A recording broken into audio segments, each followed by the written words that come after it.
Hi, good morning. Uh, my name is Lucky, by the surname of Mhlongo. And today I would like to explain to you or share with you my understanding of the term assessment, outlined with three different types of it, which are assessment for learning, assessment as learning, and assessment of learning. So right there, what I did, I tried to research because there are various forms of defining these terms. However, I would like to start by defining the term assessment, because if you will bear with me, this is a broad term. Before we engage with the three that we are looking for, we want to look at, let me firstly outline the definition of assessment. So according to Terry Haig, when you look at his book that was written in 2013, it writes in a general form, assessment refers to the act of assessing someone or something. So, and adding to that, Brown says assessment is probably the most important thing we can do to help our students learn. So in this regard, assessment has to do with what? With the students, because we can assess almost anything. That whenever we teach someone and then examine them, we are assessing them. But in this regard, we are looking at the assessment of the learners. So that what that means, it simply means that we teach something, and then after teaching a certain lesson, and then we examine them.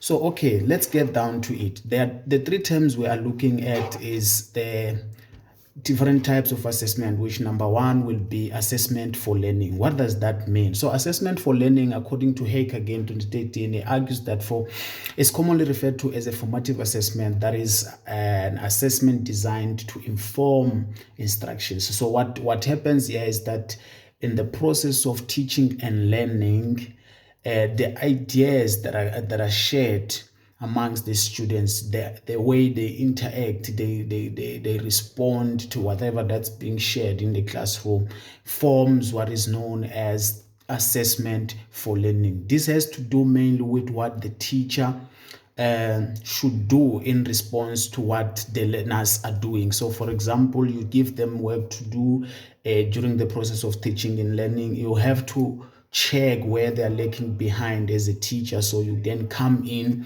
to assist your student. Then that constitutes what is known as assessment for learning. So secondly is this assessment of learning. Again, Henk defines this as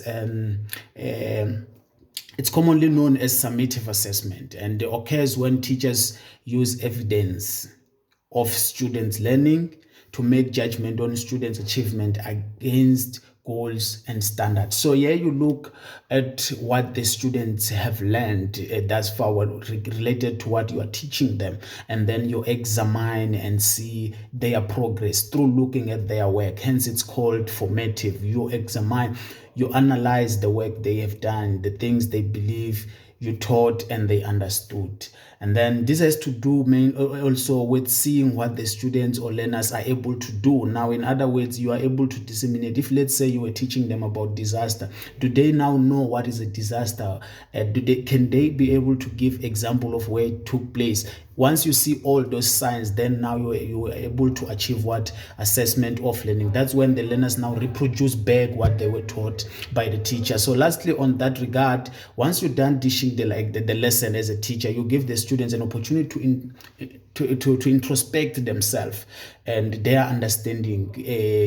This can be done in different ways. It could be individually or with peers. Let them talk with each other and then get down to unpacking the terms that they were being taught. So the last one, ladies and gentlemen, will be the assessment as learning. This one as well is referred to as takes place when students or learners reflect on and monitor their progress to inform their future learning goals, referred to as formative assessment. So this is done as well formally, because the learners here now get back to reflect on what is being done, and then they see their progress and also determine what else they have to learn more if they were left behind. I hope this unpacks the the term, the three types of assessment.